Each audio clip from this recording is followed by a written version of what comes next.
Halo sahabat BMC, kali ini saya sedang berada di kebun ya. Kita coba lihat, kita cek. Oke teman-teman, ini dia bahannya. Ini bahan kimong yang cukup lumayan besar. Oh ya, untuk tempatnya ini saya sekarang berada di kebunnya Ajik Dewarai, yang kemarin saya upload videonya tentang waru Taiwan prospek itu. Jadi seperti ini teman-teman, dan ini untuk bagian pangkalnya masih ditutup plastik oleh Ajik Dewarai. Dan fungsinya apa nanti kita tanya-tanya sama beliaunya. Oke, beliaunya masih mempersiapkan alat karena untuk saat ini dia akan melakukan pemotongan di anak cabang ini yang sudah dilakukan cangkok sebelumnya. Teman-teman bisa lihat ini bahannya kalau lingkarnya ini cukup lumayan sangat besar sekali, akan tetapi untuk ketinggian ini kalau saya perkirakan mungkin maksimal 35 sampai 40 cm ya. Jadi kurang lebih seperti itu. Nanti kita tanya-tanya lagi untuk selengkapnya sama Ajiknya. Nah ini beliaunya lagi membuka bagian tutup plastik ya, ada di bagian pangkal. Oh ya J, ini guna daripada penutupan plastik ini di bagian pangkal, fungsinya apa J? Oke, ini mungkin kalau teman-teman yang lain di sini membuat media di kimangnya itu kering ya kalau pohon kimang, tapi ini saya agak ekstrim. Agak ekstrim untuk mendapatkan kelembaban karena kimang ini di bagian bawah saya ada banyak sekali penempelan. Jadi untuk saat ini masih belum bisa semua saya tunjukkan, saya buka. Jadi intinya plastik itu untuk mendapatkan kelembaban, untuk tempelan-tempelan atau torehan-torehan yang saya lakukan itu cepat jalan dia. Oh berarti untuk memancing atau memicu atau mempercepat pertumbuhan daripada luka-luka itu ya J ya. Oke. Tapi rekan-rekan, kalau memang tidak dapat mengontrol setiap saat pohonnya, tolong jangan lakukan ini. Karena nanti salah-salah, malah salah penorehan, salah melukai. Dengan ditutup plastik malah akan menyebabkan kebusukan. Pembusukan ya, pembusukan di bagian batang atau akar seperti itu ya J ya. Jadi ini memang benar harus kontrolnya ketat sekali. Betul. Jadi di beberapa pohon saya sudah membuktikan dan itu berhasil. Dan mungkin untuk rekan-rekan kalau memang ingin mencoba, tapi saran saya betul-betul dipantau perkembangan ya, pohon. setiap waktu harus dikontrol Ya, seperti betul. itu ya J ya. Oke. Jangan sampai terlalu lembab, jangan sampai terlalu basah dia. Oh iya. Jadi kalau memang dia terlalu lembab, terkadang plastiknya saya sungkap, jadi untuk mendapatkan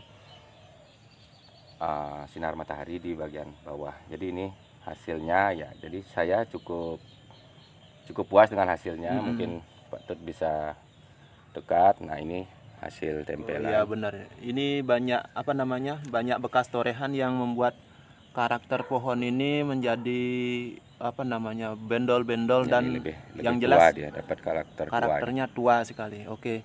Nah ini ilmu baru teman-teman. Tapi pesan Najik di sini kalau tidak bisa secara rutin dikontrol, jadi jangan dilakukan hal seperti ini karena menurut Haji ini sangat ekstrim.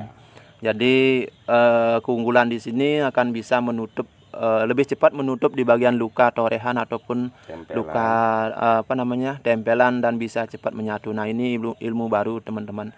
Jadi teman-teman bisa terapkan dengan catatan, yaitu kembali lagi seperti yang dibilang Haji tadi, harus rutin dikontrol untuk keseimbangan atau kelembaban dan perkembangan di bagian yang ditutup tadi itu. Oke, kita akan lanjut, Ajiknya akan lanjut untuk pemrosesan di bagian pemotongan ya. Potong dulu biar kelihatan nanti dasarnya seperti apa, apakah sesuai dengan harapan saya. Jadi yang kita cangkok kita potong dulu. Ya, ya, ya.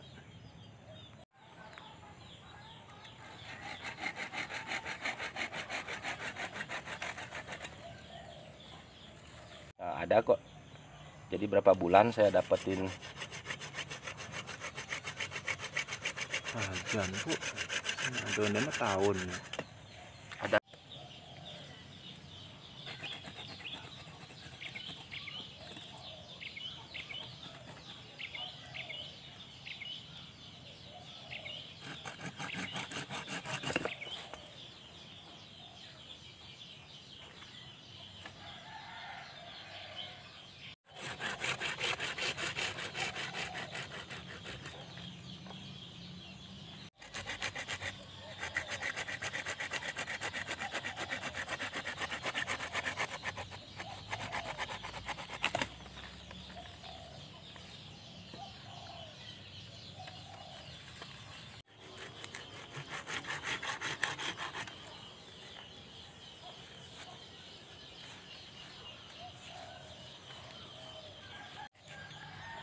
Oh ya Ji, di sini untuk size-nya ini jadi size ukuran berapa Ji? Jadi kalau size itu kan berhubungan juga dengan tinggi ya, tapi Ya, ini lebih ke tinggi biasanya Ji. Tingginya mungkin tidak terlalu. Paling 30, nggak sampai 40 Ji ya? 50 lah, 50 lah. finishnya nanti. Ya, tingginya dia 50. Berarti medium Ji ya? Ya. Termasuk medium lah. Ya, walaupun dia batangnya ini jadi ke arah bogel lah dia. Jadi yang ini tidak terlalu tinggi. Nah, jadi ini satu cangkokan saya sisakan karena untuk tunas belum tumbuh dia di sini. Oh iya benar. Untuk tunas belum tumbuh. Jadi di sini pada saat pengepresan ini saya cenderung lebih bermain aman. Jadi kenapa saya cangkok? Jadi saya lebih bermain aman. Jadi tidak ekstrim seperti pembuatan akar. Kenapa saya cangkok? Karena di sini ada sebagian besar cabang yang masih melakukan pengelosan. Jadi di sini kalau saya tidak cangkok, langsung sikat potong. Jadi ada kemungkinan tidak tumbuh tunas ya, jadi, risiko seperti itu ya Ji ya. Jadi di sini ini salah satu contohnya. Di satu sisi anak cabangnya masih ngelos. Betul. Yang satu sisi harus saya press. Jadi dengan dicangkok aman 100% ya. Kita mendapatkan tunas. Jadi betul, itu tujuannya saya melakukan pencangkokan. Jadi mungkin teman-teman pebonsai juga sudah pasti memahami hal itu. Karena sebagian besar anak cabang masih ada yang loss. Ya. Jadi ini saya sisakan satu cangkokan. Saya menunggu tumbuhnya tunas di bagian anak cabang ini yang saya inginkan. Oke, nanti kalau sudah mulai ada mata tunas saya lanjutkan potong. Oke Pak Tut, ini semua cangkokan sudah saya potong. Mungkin sekarang saya sedikit menghilangkan anak-anak cabang atau masuk ranting ya, menghilangkan ranting-ranting ini. Oh ya, untuk diseleksi gitu seperti itu ya Ji ya. Jadi untuk mendapatkan cahaya dan cahaya bisa masuk dia ke batang. Utama ke batang ya, betul. Nah, dan di sini saya jelaskan sedikit, ini mungkin agak mengganggu ya. Mungkin ini sebenarnya tidak, kedepannya tidak akan saya pakai kedua ini. Di sini saya hanya membutuhkan untuk menyempurnakan di bagian batang dan akar. Berarti nantinya itu akan jadi batang seperti itu ya Ji ya, untuk jadi akar itu. Di sini tidak ada cabang nanti. Oh iya betul.